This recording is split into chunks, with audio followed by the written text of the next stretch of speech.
మీ business ఏదైనా మీ ఊర్లో promotion చేయాలంటే అది సుమన్ టీవీతోనే సాధ్యం. ఇప్పుడే సంప్రదించండి. మన వార్డు ప్రజల కోరిక మేరకు ఈరోజు పాలాభిషేకం కార్యక్రమం పెట్టుకోవడానికి మనమందరం ఇక్కడ రావడం జరిగింది.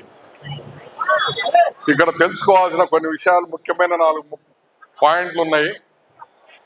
1970వ సంవత్సరంలో మార్కాపూరు, ఒంగోలు 2 ఈక్వల్ ఒకే స్థాయి పట్టణాలు.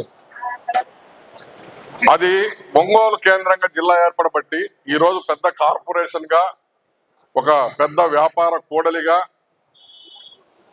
దగ్గర 4.5 లక్షల మంది జనాలు నివసించే నివాసయోగ్యమైనటువంటి ప్రాంతంగా, అటువంటి పరిస్థితుల్లో చంద్రబాబు నాయుడు గారు మన ప్రాంతానికి విచ్చేసినప్పుడు ఇదే మార్కాపూర్ వేదికగా మన మార్కాపూర్ కేంద్రంగా జిల్లా ఇస్తాను మన ప్రభుత్వం వస్తే అని చెప్పి ప్రకటన చేశాడు బహిరంగ సభలో.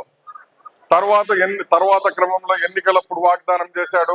రాజమండ్రిలో జరిగినటువంటి మహానాడులో కూడా తీర్మానం చేశాడు. ఆ మాట కట్టుబడి, మాటకు అనుకూలంగా ఆ మాట నిలుపుకునే మన నిన్న కేబినెట్ సమావేశంలో ఒక సబ్ కమిటీని వేసి, సబ్ కమిటీ ద్వారా మన మార్కాపూర్ కేంద్రంగా జిల్లా ఇచ్చేదానికి ఆయన ఆమోద ముద్ర వేయడం జరిగింది. కాకపోతే ఇది ఒక నెల 15 రోజుల ప్రాసెస్ ఉంది. రేపు 28వ తారీఖు జరిగేటువంటి కేబినెట్ సమావేశంలో మార్కాపూర్ కేంద్రంగా జిల్లా ఏర్పాటు చేసేదానికి కేబినెట్ లో పెడతారు. కేబినెట్ లో ఆమోదం పొందిన తర్వాత గజిట్ పబ్లికేషన్ అవుతుంది. ఒక నెల రోజులు ఏమన్నా అభ్యంతరాలు తెలియజేయమని, అంటే చట్ట ప్రకారంగా, చట్టబద్ధంగా మన జిల్లా ఏర్పాటు చేయడానికి. ఈ నెల రోజులు అంటే డిసెంబర్ 28వ తేదీకి ఆ చట్టబద్ధమైనటువంటి కార్యక్రమం అంతా కంప్లీట్ అయింది. తర్వాత ఈ ముసాయిదాను కేంద్రానికి ఢిల్లీకి పంపిస్తారు. జనవరి 1వ తేదీకి పరిపూర్ణంగా కొత్త జిల్లాగా ఏర్పడడం ఖాయం. వచ్చే రిపబ్లిక్ డేకు మన మార్కాపూర్ జిల్లా కేంద్రంగా కొత్త కలెక్టర్ తోటి రిపబ్లిక్ డే దినోత్సవాలు ఘనంగా జరుపుకుంటామని చెప్పేదానికి చాలా ఆనందపడతా ఉన్నాం. మన అందరి కోరిక తీర్చినటువంటి చంద్రబాబు నాయుడికి జన్మలా రుణపడి ఉంటామని చెప్పి తెలియజేస్తా ఉన్నాం. ఆలోచించే చేస్తాడు. ప్రజలందరి బాగు కోసమే అతను ఇది ఉంటది. ఆయనకు కీర్తికాంక్ష, జనాల్లో చిరస్థాయిగా నేను ప్రజల్లో నిలిచిపోవాలనే కోరిక తప్పితే ఆయనకున్నది ఒక కొడుకు. ఆయనకేం పెద్ద ఇదేం లేదు. ఆయన మనందరి మేలు కోరేవాడు. మన ప్రజలకి, మన రాష్ట్రానికి ఏది మేలు జరుగుద్దో అదే ఆలోచన ఆయన చేస్తారు. కానీ ప్రజలకు అన్యాయం జరిగే విధంగా ఆయన ఎప్పుడు చూడ్డు. ఇప్పుడు ఆరోగ్యశ్రీ ఉంది. ఆరోగ్యశ్రీని గత ప్రభుత్వంలో చాలా పెండింగ్ పెట్టారు.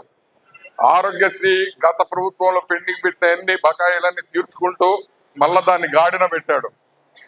రేపు ఈ PPP విధానం అంటే పబ్లిక్ అంటే మనం ప్రజలం, ప్రైవేట్ భాగస్వామ్యం. అందరి గుండె సవ్వడి మార్కాపూర్ జిల్లా. ఆ జిల్లాను మనకు ఇచ్చి రేపు దానికి అనుగుణంగా నిధులు మంజూరు చేసి మన జిల్లాను సత్వరము అభివృద్ధి బాటలో పయనించే విధంగా